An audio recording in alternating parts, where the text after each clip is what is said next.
Então, pessoal, nós temos aqui as 12 tribos de Israel. Todos nós somos sabedores que cada tribo levava o nome do cabeça, do chefe daquela tribo. Nós temos aqui Jacó, que depois foi mudado o seu nome para Israel.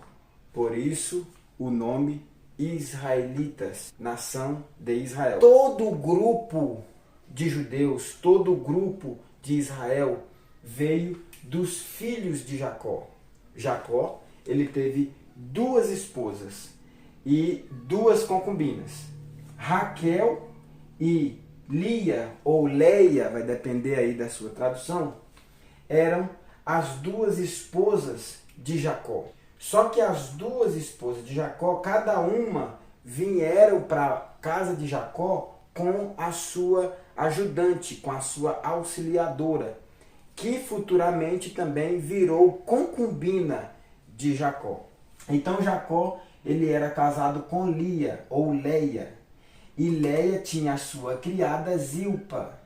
Então Zilpa trabalhava exclusivamente para Leia, ou Lia, conforme a sua tradução. Jacó também era casado com Raquel. Quando o pai de Raquel, que também é o pai de Lia, ou Leia, deu as duas para ser esposa de Jacó, ele também deu a Bila para ser serva, auxiliadora, ajudadora. Vamos dizer assim que ela era uma escrava de Raquel. Então, Bila trabalhava exclusivamente para Raquel e Zilpa trabalhava exclusivamente para Lia, ou Leia. Nessa época, quanto mais filhos, mais a pessoa era bem visto na sociedade. Nós vemos que Jacó teve 12 filhos homens e uma mulher, totalizando 13.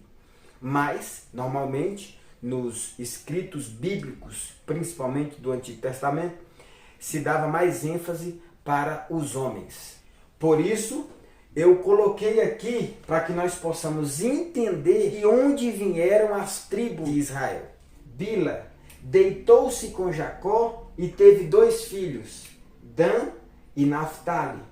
Jacó deitou-se com Raquel e teve 2 filhos, José e Benjamim. Ele também teve com Leia, ou Lia, ele teve Rubens, Simeão, Levi, Judá, Issacar e Zebulon. Nós temos aqui 1, 2, 3, 4, 5, 6 filhos com Leia. E a serva de Leia, chamada Zilpa, Jacó teve Gade e Azer. Se nós fizermos aqui uma conta, nós vamos contar 1, 2, 3, 4, 5, 6, 7, 8, 9, 10, 11, 12. Nós poderemos nos perguntar em 2 tribos que não estão aqui. Quais são as tribos? Está faltando Efraim e Manassés. Se nós formos contabilizar, vai dar 13, 14 tribos. Você não vê na Bíblia ninguém falar a tribo de José, que está aqui. Você não vê isso. Porque Jacó, que é o pai de José, pegou os filhos de José e adotou para si. Veja bem, Jacó é pai de José. Só que José teve esses 2 filhos, Efraim e Manassés.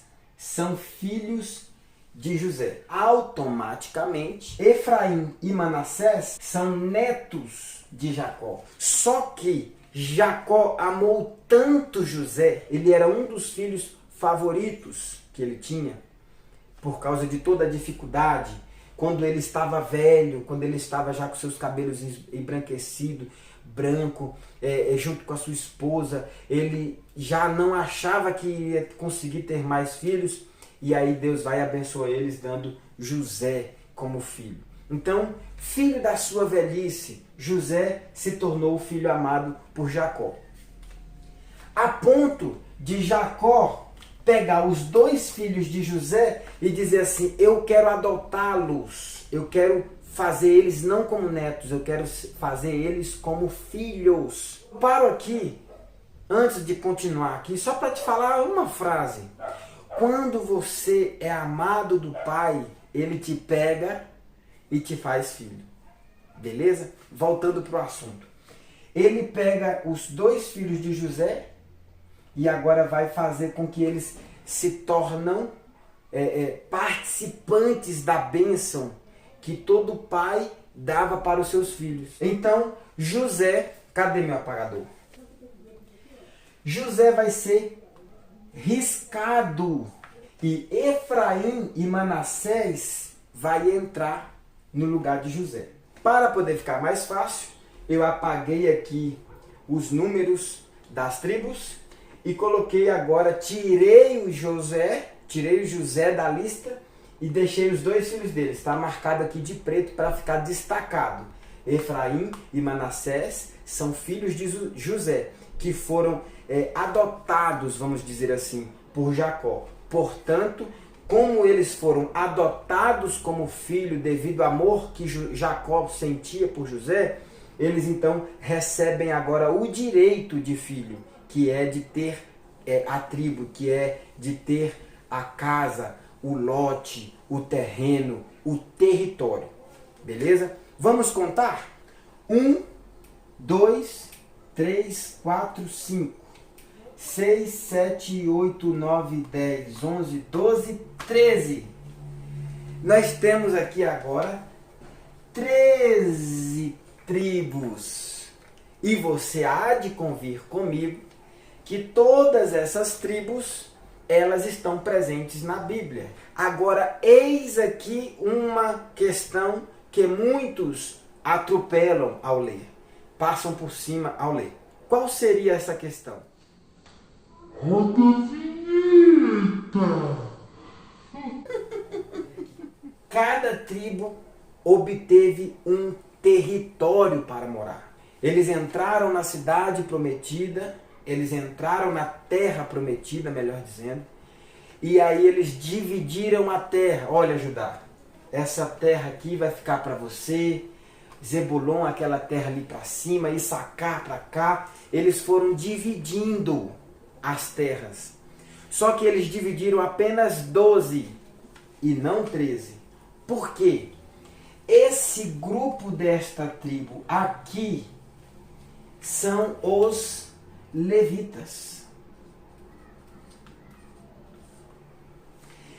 Eles receberam uma ordenança da parte de Deus que eles não deveriam morar em casas e obter territórios para si, porque eles foram a tribo escolhida para exercer o ofício de sumos sacerdotes e de sacerdotes e de pessoas que iriam trabalhar apenas no templo, fazendo sacrifício, limpando o templo, adorando a Deus, guardando, lavando e cuidando dos utensílios sagrados de Deus. Então, dessas 13 tribos que nós temos aqui, nós riscaremos a tribo de Levi e contaremos 1, 2, 3, 4, 5, 6, 7, 8, pulei Levi, 9, 10, 11, 12. Nós vamos ter agora um total de 12 tribos que foram distribuídas na terra prometida. Os levitas eram os sacerdotes, eram os sumos sacerdotes, eram as pessoas que cuidavam do templo, da adoração, da lei do Senhor. Então eles moravam no templo. Por isso que todo o dízimo, toda a oferta que eram trazidos para o templo neste tempo do Antigo Testamento era exclusivamente para alimento dos levitas, para o sustento dos levitas. É justo, porque cada um deles receberam lugar para morar. Cada um deles receberam lugar para plantar e retirar da terra do seu suor o seu ganha-pão. Só que os levitas não tiveram casa, não tiveram lotes, não tiveram fazendas, não tiveram plantios. Eles tinham que ficar 24 horas por dia no templo, servindo a Deus e sendo boca de Deus para com os homens. Ele pegava o sacrifício daquele povo, oferecia a Deus e entrava no lugar santo dos santos. Baseado neste conteúdo que eu falei aqui e expliquei para vocês, eu gostaria de corrigir ou tentar corrigir o erro de muitas igrejas que nós temos no Brasil e no mundo. Muitos pastores não fazem isso porque são maliciosos ou maldosos. Às vezes é só porque tem uma falta de conhecimento neste assunto. Às vezes as pessoas que louvam a Deus na igreja, nos templos, são chamadas de levitas. Por quê? Os levitas, eles eram distribuídos em 2. Como assim? 2 grupos. O grupo que era o grupo sacerdotal, onde tinha lá o sacerdote e o supervisor geral dos sacerdotes, que era o sumo sacerdote.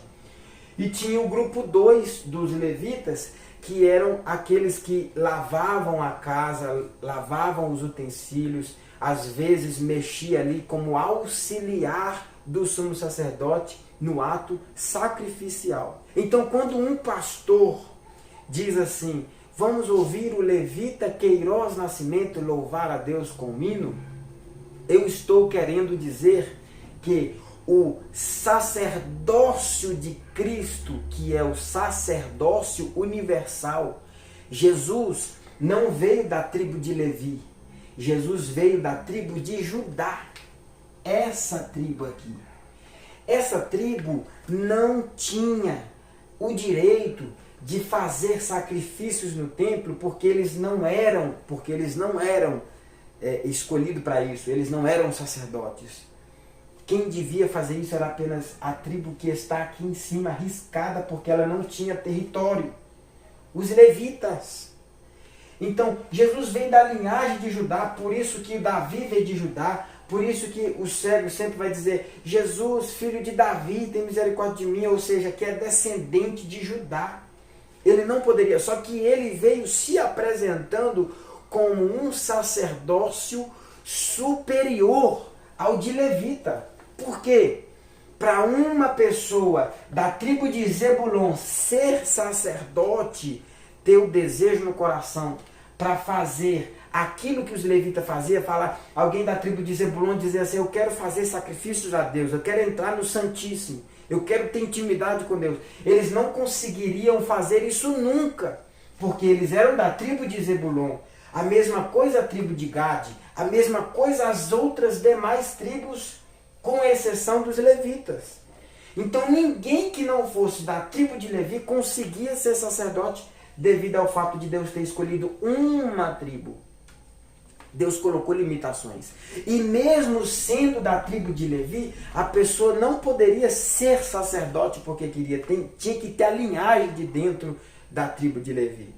Então, esse sacerdócio dos levitas, ele é um sacerdócio limitado. Aí vem Jesus agora e se apresenta como sumo sacerdote, o sacerdócio superior, que vem da ordem de Melquisedeque. Desde o Antigo Testamento, quando Abraão levou para Melquisedeque os dízimos, os despojos das guerras, sentou e comeu pão e bebeu vinho com Melquisedeque. Melquisedeque não era de nenhuma dessas tribos. Melquisedeque, esse M representa o Melquisedeque, ele é do sacerdócio universal. Portanto, se nós chamamos alguém de levita dentro do templo, nós queremos dizer que o sacerdócio que Cristo nos outorgou é fraquinho. O que vai perdurar, o que vai durar, o que vai ser melhor é o dos levitas. Mas não é bem assim que a Bíblia está contando. E da parte de Jesus Cristo, que é a fiel testemunha, o primogênito dos mortos e o príncipe dos reis da terra. aquele que nos ama e em seu sangue nos lavou dos nossos pecados. Versículo 6. E nos fez reis e sacerdotes para Deus, o seu Pai. Então veja bem, Apocalipse capítulo 1, versículos 5 e 6. Deus, ele nos amou, Jesus, ele nos amou, então ele vai nos fazer reis e sacerdote.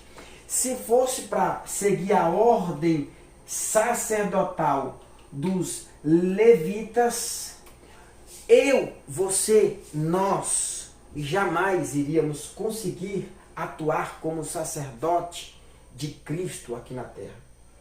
Mas como ele veio trazendo o sacerdócio de Melquisedeque, um sacerdócio universal, agora nós temos o direito, mesmo nós não sendo de nenhuma dessas tribos, nós temos hoje o direito de atuar como sacerdote. Qual que era o serviço do sacerdote? O sacerdote orava pelo povo. O sacerdote sacrificava pelos pecados do povo e dele próprio. O sacerdote entrava no lugar santíssimo, ele adorava a Deus, ele clamava a Deus. Agora, nós podemos fazer isso. Nós não precisamos de depender exclusivamente de A ou de B. Nós não precisamos de sair correndo atrás de profecias, porque nós vamos acabar recebendo profetadas. Você pode ser o sacerdócio real de Cristo aqui na terra. Se você é sacerdote, se eu sou sacerdote, se nós somos feitos sacerdotes, nós temos a intimidade de chegar aos joelhos dobrados, aos pés de Cristo, agradecendo pelo sacrifício maior que ele fez na cruz do Calvário, nos proporcionando salvação. Deus abençoe a todos. Espero que você tenha entendido essa palavra, que o Eterno possa falar mais forte no seu coração.